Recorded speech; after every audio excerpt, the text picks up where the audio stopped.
Good morning, students. This video is for class 5th students. I am showing you the syllabus April to June. From this, I am going to take lesson 2.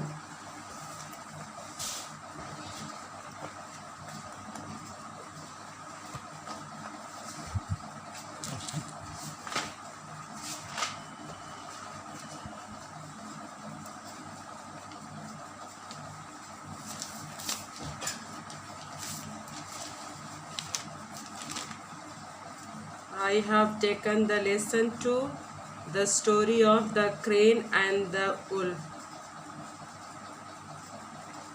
लोमड़ी और सारस की कहानी. Through this lesson, we will learn transitive and intransitive verb.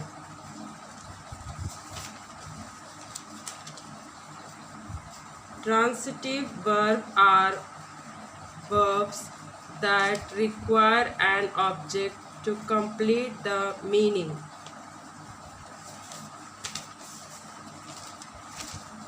Transitive verbs, इसमें वाक्यों को पूरा करने के लिए हमें ऑब्जेक्ट की आवश्यकता पड़ती है जो वाक्य को पूर्ण अर्थ प्रदान करती है.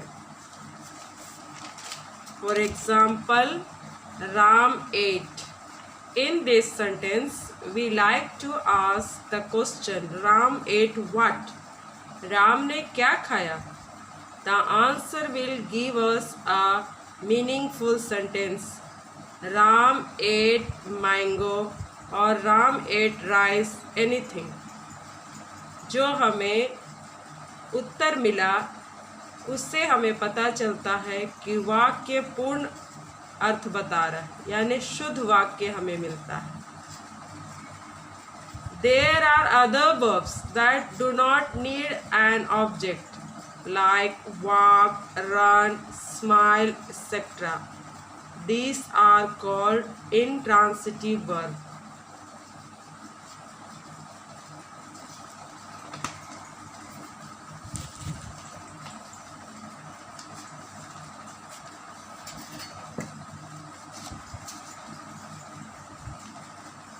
Here are list of transitive and intransitive verbs. You have to learn by heart page number 10.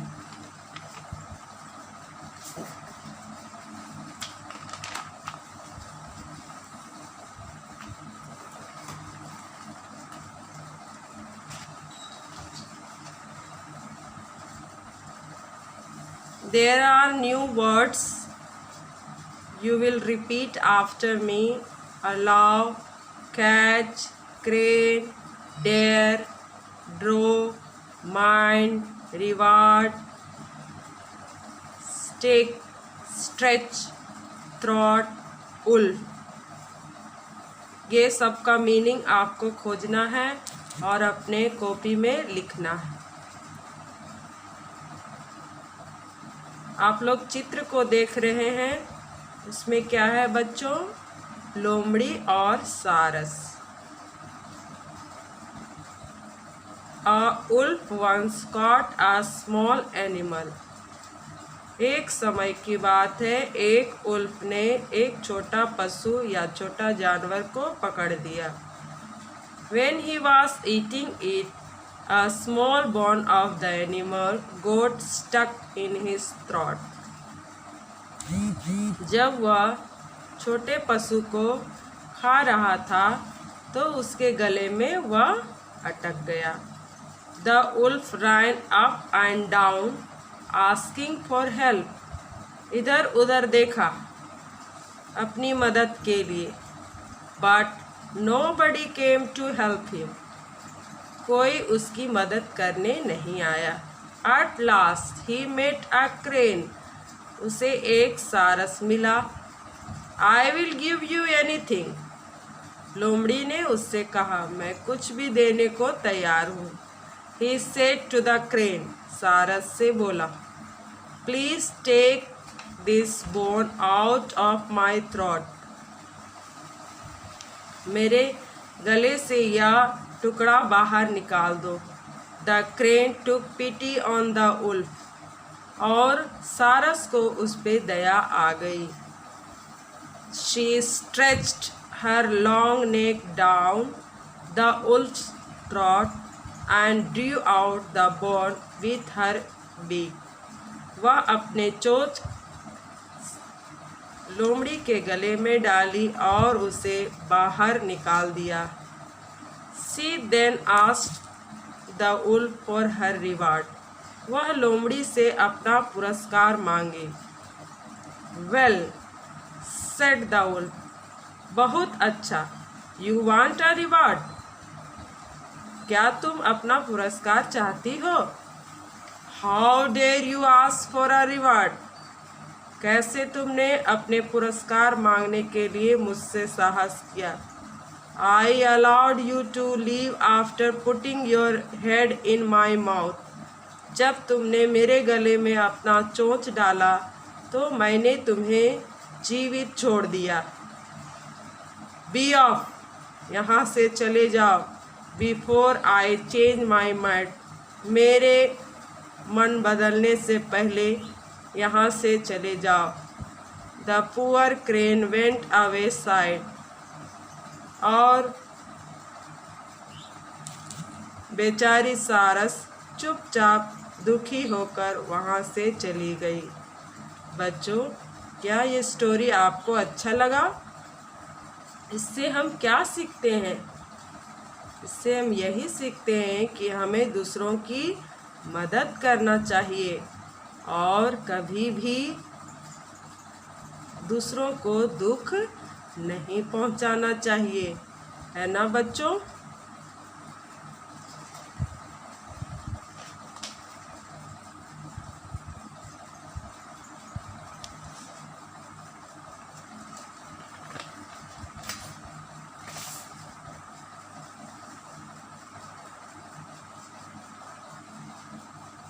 आप लोग ने इस कहानी को ध्यान से सुना है, तो मैं आशा करती हूँ कि आप आंसर अपने घर में खोजेंगे। और अभी मैं आपको आंसर एक बार रिपीट कर दूँगी।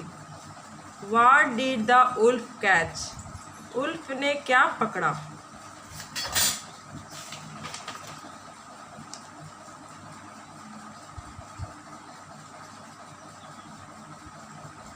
You can underline there are answer. A wolf once caught a small animal.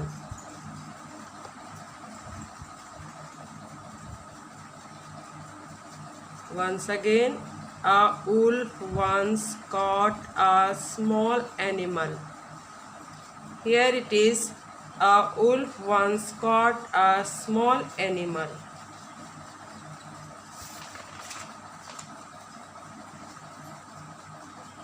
Who had pity on the wolf? Wolf पर किसने दया दिखाई?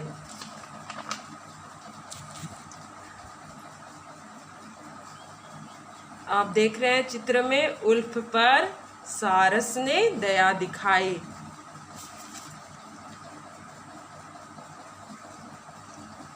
You can underline it. The crane took pity on the wolf. What did the crane do? Crane ने Ulf की कैसे मदद की? You can underline it. Wolf stretched her long neck down the wolf's throat and drew out the bone with her beak. वह अपने चोंच को अंदर डालकर फंसे हुए हड्डी को बाहर निकाल दी। What did the crane ask? हड्डी निकालने के बाद क्रेन ने लोमड़ी से क्या मांगा, क्या पूछा? You can underline here. Crane asked the wolf for her reward. Underline here.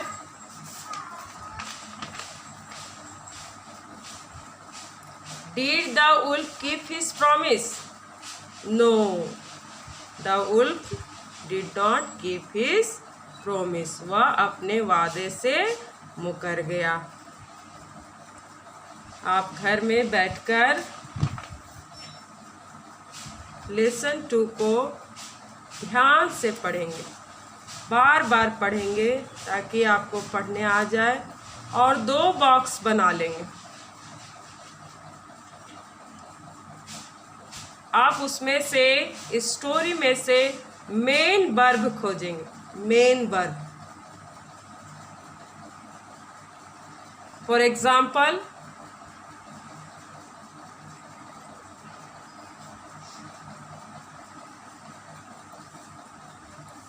asking, you will put it in verb, and you can search here helping verb. Helping verb you can write like was, and there are many, you will put it in the box.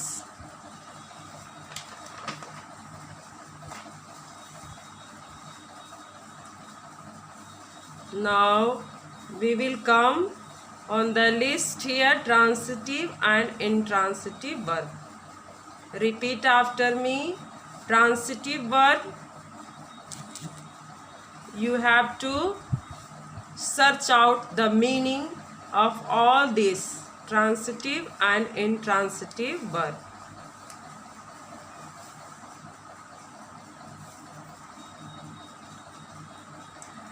Exercise 3. Use the verbs below to complete the sentences. आपको box में verbs दिए गए हैं, उसमें से आपको चुनकर रिक्त स्थान की पूर्ति करना है। The sun rises in the east. सूरज पूरब में उगता है। इस तरह से आपको यहाँ से खोजकर इसमें भरना है। यह आपका होमवर्क है। और आप जैसे देख रहे हैं exercise 4, underline the object of the verbs in the following sentences. हम लोग पहले क्लास में पढ़ चुके हैं। सबसे पहले हम लोग वाक्य बनाते समय subject plus verb plus object, यानी कार्य करने वाला जो कार्य करता है उसको हम लोग सबसे लास्ट में लिखते हैं। Object comes last, first comes subject.